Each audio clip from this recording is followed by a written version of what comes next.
Hello and welcome to How to Play Cribbage. Now here's the deal. I have seen a lot of videos on YouTube about how to play cribbage. I knew nothing on how to play. I started watching them. I thought they were so confusing, so I decided to make my own. Simple cribbage for the absolute beginner, and that's what we're going to do.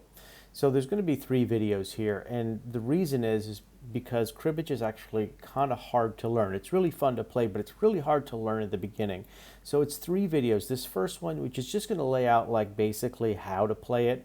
The second video, I'm actually going to play a game really simply and explain every single step along the way. And after those 2 videos, you'll know how to play cribbage. And then I'm going to make a third video that's going to be like really getting into strategies and how to win. If you've played cribbage before or seen cribbage, you know if you look at the bottom, there's like pegs. And you see those little pegs in the bottom. All that really does is keep score. One person, as you can see, is blue, and one person, as you can see, is red. And as you get points, all of which I'm going to explain in a second, you move your peg across the board. The first person to get to the end of the board wins the game. So really, what is cribbage? Cribbage is just a card game. It's actually kind of complicated, but kind of simple card game. The trick is in how you get points, how you make points. There's like dozens of different ways to make a point here and make a point there. And there's points that can be made while you play the cards, and then there's points that can be made when you add up a round of cards. All of this may not make sense to you right now, but keep sticking with me. It's all going to start to make sense. So at this point, just know that somebody is the dealer first, and somebody is the non-dealer, or I'll call them the player, and then it's going to switch every single turn. Cribbage is a 4-card game. You're going to get 4 cards, the dealer's going to get 4 cards, and you're going to make points. But here's where it gets tricky.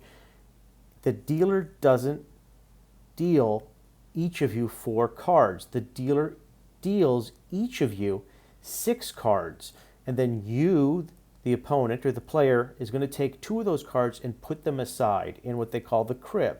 And the dealer is going to take 2 cards from their hand as well and put them in that same pile, and that's called the crib. Now, you'll be left with 4 cards, the dealer's left with 4 cards, and in the crib is 4 cards. So what you're really doing, if I was to just give you one sentence on what cribbage is, it's a game against 2 players where you play 3 sets of cards, because you're going to have 4 cards, the dealer will have the 4 remaining cards, and then there's a third set of 4 cards made up of the 2 cards that you each gave up, and that's another hand. Confusing? It's okay, I'm going to take you through it. So to start this deck, select a card to deal. I guess I find out if I'm the dealer, I lost the deal. This app is pretty good because it allows you to step-by-step go through it. So what it's done is, as you can see at the bottom of the where the pins are, we're all at the beginning, 0 to 0. The dealer is the other person, and I've got on the bottom, those are my 6 cards. I have to select 2 cards to hide into the crib. Now, I don't want to get into strategies as to which cards you pick to put into the crib. That's going to have to be for another lesson. I'm just going to walk through it. So we're just going to pick 2 cards, and in this case, I'm going to pick the highest card and the lowest card, and I'm going to hit discard, and it goes into the crib. And I don't know if you can see on the top, but the dealer also put cards in the crib. So now in the upper right-hand corner, you see opponent's crib. What that means is that's the crib. That's 4 cards. Now here's something you got to know, which is you're going to get your points for your hand. The dealer's going to get the points for the dealer's hand, but who's going to get the points for that opponent's crib, those extra 4 cards, that extra hand? And the answer is it goes to the dealer. So when it's your turn to be dealer, you'll be able to get those points. And right now, I'm not the dealer, so the dealer's going to get that. That's why it's called the opponent's crib there. So you put it to the side, and then as you can see, you're left with 4 other cards. I have 4 cards, and the dealer at the top of this game has 4 cards. My 4 cards on the bottom seem pretty diverse. A 4 of diamonds, 5 of hearts, 8 and 9 of spades. In addition to all of this, before we start each hand of 4 cards, I get to select a card, a starter card, and there I've collected a starter card. It's an ace of diamonds. What does that ace of diamonds have to do with the 4 cards I'm about to play? Absolutely nothing. that ace of diamonds is gonna come into play when we add up points at the end of this hand. So now we're gonna start to lay down cards. Well, the goal here, believe it or not, is to get 31 points.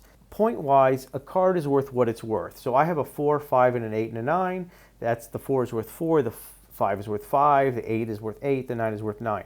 An ace is always considered low. It is only 1.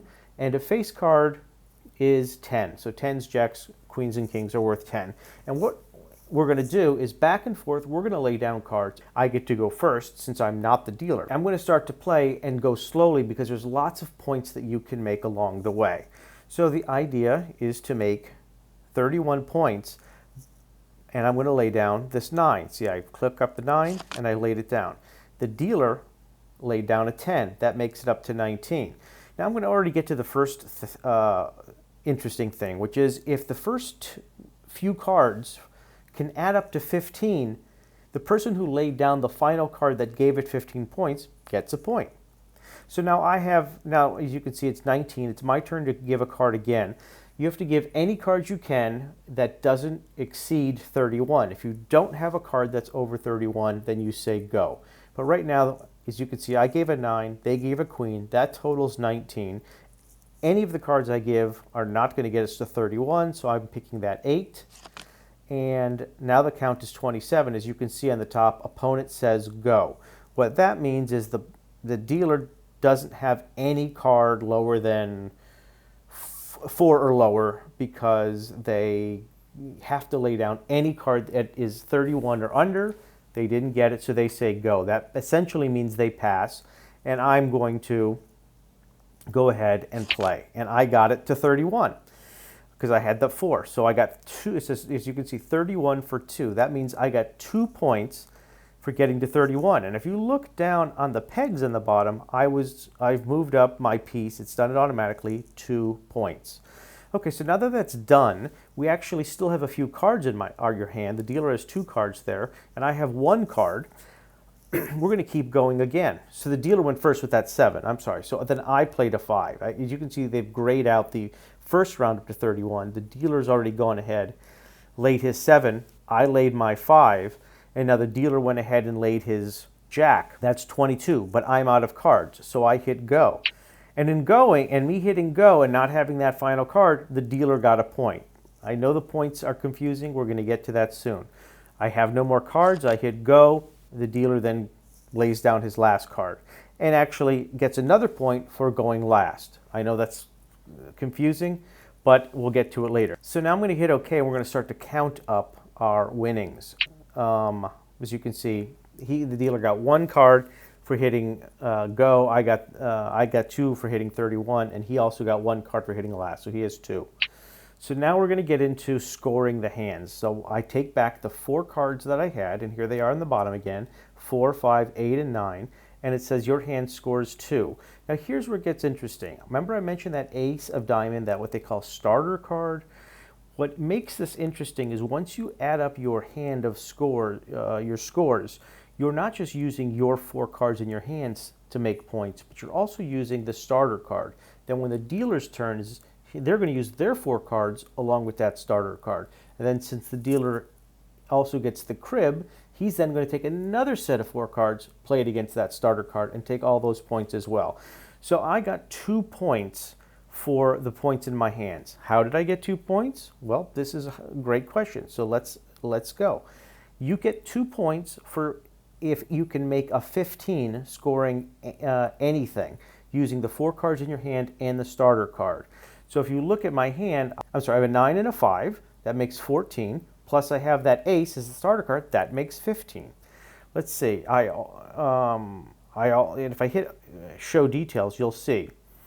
So what I was able to do is I was able to get 2 points for that 9, that 5, and that ace. I made 15. So 15 for 2, meaning I got to 15, I got 2 points. And you see at the top there's my 4 cards and the ace of diamonds on the right. Using those cards, I was only able to get 4 cards out of it. Now I'm going to go OK. I'm going to accept my points. My pegs are going to move up. And now it's the dealer's hand. As you can see, the dealer managed to, here was the cards in the dealer's hands, and here were the points that they were able to get. They had a king, a queen, a jack, and a 7, and an ace. So they were able to get 3 points out of it. I'm going to show you the details, and that'll help. They were able to get a run, meaning they were able to get 3 cards in a row. It doesn't have to be the same suit, but they got a jack, queen, and king, and that's a run. Now I know what you're saying. Why didn't you say that there isn't points to be made for runs or for pairs or 3 of a kinds? Because I'm going to get to all of that next in the scoring. Right now I'm just sort of running through the steps of how to play the game. We played the 4-card game, trying to get to 31, and now we're counting on cards. So I've counted my cards, the dealer's counted his cards. Now I'm going to go okay, and the dealer is going to get to count the crib cards. So look at the top again, opponent's crib score. They were able to get 6 points out of that. So let's show the details. Or perhaps you could even figure out how they got these 6 points. I told you before that you can get 2 points for making 15. Well, I'm sure he took that king, the 2 twos, and the ace on the starter card and made 15. Got 2 points. He took that queen, the 2 twos, and that ace and got 2 points. And he also took the 2 and the 2, which is a pair, and got 2 points. So as you can see as I pull this up, 2 for 15 by doing what I said, 2 for 15 by doing what I said, and notice he was able to get 2 points for the king because it adds up to 15, and then removed it for the queen and got another 2 points for 15. Any way you can count up to 15, you get points on that. Again, it's weird. You get points for hitting 15, points for hitting 31. You got to get 121 pegs. Trust me, there's even more weird stuff coming. But once you memorize all of it and know it, it does get fun. And then they also got 2 points for doing 2 of a kind. So we hit OK, we reshuffle, and essentially just keep playing this again. So deal. Now I'm the dealer. I'm going to start by taking 2 cards and putting it in the crib. And in this case, I'll just make it simple. And again, take the highest and the lowest and hit discard. The strategy is going to come later. I took 2 cards, put it in the cribs. In the lower left there, you'll see my cribs. That's all there. And so he's already started. He's laid down a 3. Now remember, we're playing up to 31. I'm going to lay down a 9, play, and he was able to lay down another 3, thus totaling 15. We're going to learn about this, but you see on the top it says 15 for 2. He gets 2 points for being able to total that for 15. Now we're going up to 31, so I'm going to play my 8, and then he played another 8, and he got it all the way up to 31. And if you look at the top here, he got 2 points, 31 for 2, meaning he got 2 points because he got it to 31. But also, and we're going to learn about this soon, he got 8 to 8. If you're able to get 2 cards back to back, that's a 2 of a kind. Now, if we could have kept going and I had an 8, I could have gotten points for making that a 3 of a kind. All of that is stuff I'm going to get to later on. So now it's 31. We start again. I'm going to lay down my 6. He lays down his 4. That's 6 plus 4 is 10. But I'm going to get to lay down this 5. That's 15. It'll give me 2 points. Plus, I laid down the last card. So as you can see on my line here, I got 15 for 2, meaning I got 2 points for hitting 15. And then I got a last card for 1. And I'm going to go show details. And this is the scoring of my opponent. He was able to get, in the cards in his hand, 8 plus 4 plus 3 equaled 15. You got 2 points. 3 plus 3 plus 9 equals 15, you got 2 points. 3 plus 4 plus 8 equals 15, you got 2 points. As you can see, he was using the starter card, which was that 9. He was using the cards in his hand, and he was able to add it up to 15 3 times, got 2 points for each. He also had a pair of 3s, so he got 2 of a kind. So, now, I got 6 points. If you want to take a look and see, look at my hand. I had a 5, a 6, an 8, and a 9. How did I get 6 points? Well, I had a 9 and a 6 in my hand. That's 15. I also had the 9 in the starter card plus that 6, which totals 15. And then I had a 9 in the starter card, and I had a 9 in my hand, which makes a pair of 9. So let's take a look. See, a 6 and a 9 for 15, a 6 and a 9 for 15. One of those was mine, one of those was a starter card. Plus I used the starter card plus the 9, and I made a 2 of a kind. But now it gets even better because I also now get to add the crib cards. Well, I've opened the crib cards. Here they are. They're just 4. I didn't get much. I've only got 2 points for them. If you saw the 9 and the 6, that would make 15. That's where I got the 2 points, and that's all I can do. There's no pairs. There's no 3 of a kinds. And that's essentially how this game is played. Now go to my next video. I'm going to start to play the game and walk through all the details and teach all of the scoring that I was glossing over the first time. I hope you watch this, and if you have questions, stick with me. It's going to make sense after the next video. Thanks.